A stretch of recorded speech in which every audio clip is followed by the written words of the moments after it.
નર્મદા જિલ્લામાં વડાપ્રધાન મોદીના કાર્યક્રમના ખર્ચને લઈને ભરૂચના સાંસદ મનસુખ વસાવા અને ડેડિયાપાડાના આમ આદમી પાર્ટીના ધારાસભ્ય ચૈતર વસાવા વચ્ચેનું વાકયુદ્ધ હવે રાજકીય અને વહીવટી સ્તરે ચરમસીમાએ પહોંચી ગયું છે।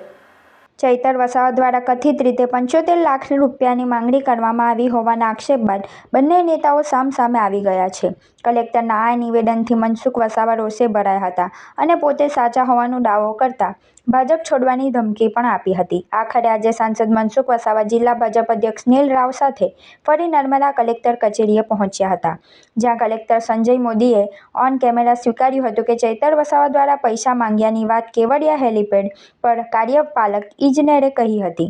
આ મામલે તપાસના આદેશ આપવામાં આવ્યા છે। જો કે કલેક્ટરે સ્પષ્ટ કર્યું છે કે તેમની ચેમ્બરમાં આવી કોઈ વાત થઈ નહોતી, પરંતુ હેલીપેડ પર એક્ઝિક્યુટિવ ઇજનેર અને અન્ય અધિકારીઓ સાથે ચર્ચા દરમિયાન ₹75 લાખની માંગણીની માહિતી મળી હતી।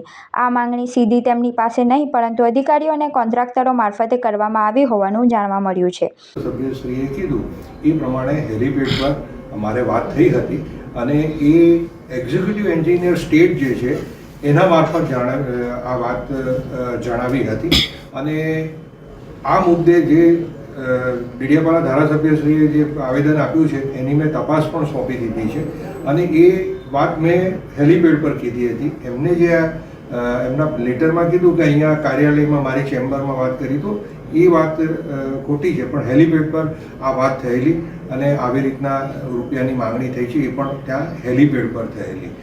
બીજી તરફ ચૈતર વસાવાએ ગંભીર આરોપ લગાવતા જણાવ્યું કે ભાજપના નેતાઓના દબાણ અને ઈડીની ધમકીના કારણે કલેક્ટરે પોતાનું નિવેદન બદલ્યું છે। તેમનો દાવો છે કે 24 ડિસેમ્બર કલેક્ટરે ખુદ સ્વીકાર્યું હતું કે આવી કોઈ વાત નથી અને હવે રાજકીય દબાણ હેઠળ સ્ક્રિપ્ટ તૈયાર કરવામાં આવી છે। ચૈતર વસાવાએ આ સમગ્ર મામલે CID તપાસની માંગ કરી છે અને કહ્યું છે કે તેમની રાજકીય કારકિર્દીને નુકસાન પહોંચાડવાનો પ્રયાસ થઈ રહ્યો છે।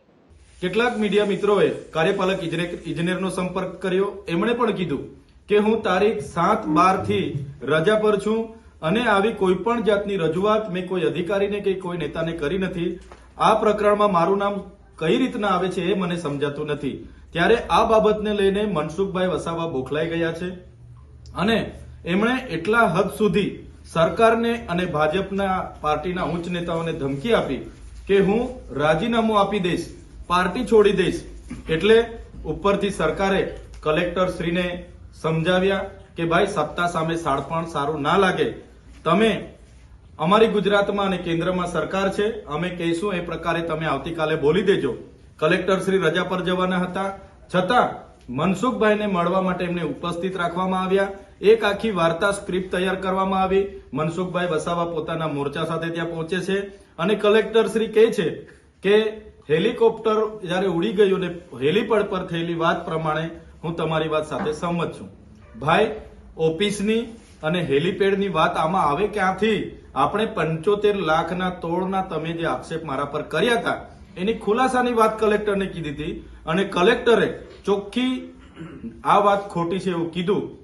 આજે કલેક્ટર જયારે એમને સમર્થન આપતા હોય તો તમે બંધારણીય પદ પર બેસીને બે મોડાની વાત કરો એ વ્યાજબી નથી।